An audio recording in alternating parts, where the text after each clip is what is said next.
बिस्मिल्लाहिर्रहमानिर्रहीम। अस्सलामुअलैकुम। जिस तरह शीशे की साफ़ और खाली बोतल से खुशबू नहीं आती, हालांकि वो कितनी साफ़ होती है, बाहर से नज़र आ रही होती है कि वो बहुत साफ़ है, लेकिन उसके अंदर से खुशबू नहीं आती। जब उसके अंदर कोई मवाद डाला जाता है, दूध हो या कोई कोल्ड ड्रिंक हो या कोई जूस हो, तो उसकी खुशबू आती है।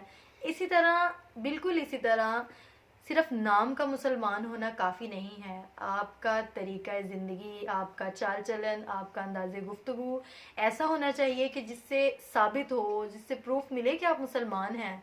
आपको ये बताना ना पड़े अपनी ज़ुबान से कि मैं मुसलमान हूँ। आपके तर्ज़ ज़िंदगी से पता चले, कि आपकी शख्सियत से पता चले कि आप उम्मत मुहम्मदिया हैं।